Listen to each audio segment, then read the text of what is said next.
Déjà dans la salle d'attente, Alexandre, dédiée aux urgences psychiatriques, où vous êtes la première fois, vous êtes frappé par la tristesse du lieu. Ça ressemblait à quoi? Ça ressemblait à rien. Ce sont des salles complètement aseptisées. Il y a un silence de mort. Il y a des cris également. J'ai été vraiment marqué par cette prise en charge très chaotique aux urgences.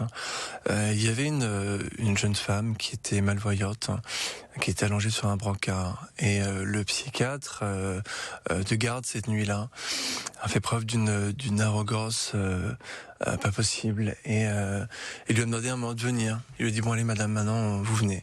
Elle était malvoyante et allongée sur un brancard.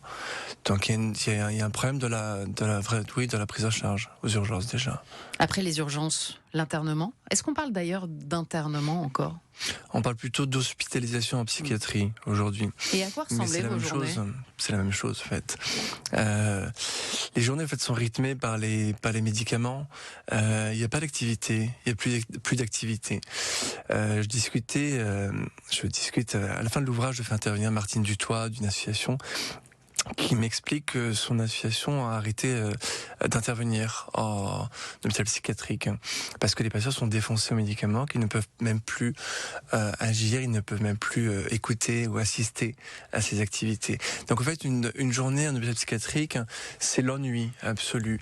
Il y avait une télé qui ne fonctionnait pas, il y avait un baby-foot sans balle. Et quelques sorties dehors en pyjama. Et quelques sorties, exactement. Ça ressemble à une cour de prison. Les gens marchent pieds nus dans les couloirs ou dans une cour pleine de crasse. Donc une journée est rythmée. Une journée, c'est l'ennui absolu. Les gens, les patients, quand ils en ont encore les moyens, font les pas dans les couloirs. Vous ne vouliez pas, vous, Alexandre, prendre de médicaments qui auraient pu en plus avoir des conséquences sur votre santé. Comment vous avez fait? Le premier soir, on m'en a donné. Quand je suis arrivé à l'hôpital psychiatrique, on m'a donné un médicament en me disant que c'était un petit calmant, et que tout le monde en prenait.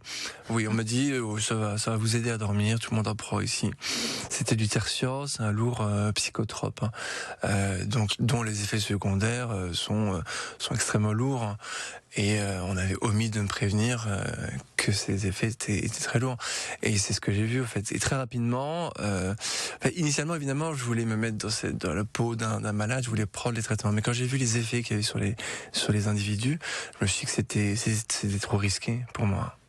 Les patients ont tous et toutes des pathologies différentes, et on les parque tous au même endroit. Là aussi, ça vous a perturbé? C'est un problème pour moi. Ça résulte aussi d'un problème de moyens de la psychiatrie.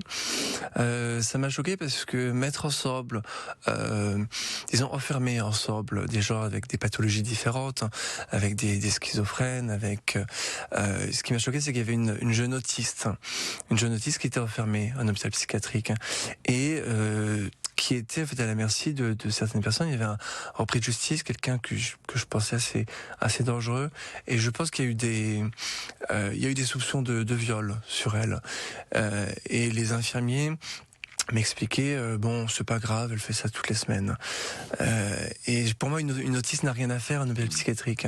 Il y a des établissements spécialisés. Alors c'est pareil, dans ces établissements il y a un manque de moyens, mais oui, ça m'a choqué de voir que tous ces gens que la société ne veut pas voir ou ne peut pas voir faute de moyens sont parqués comme des détenus.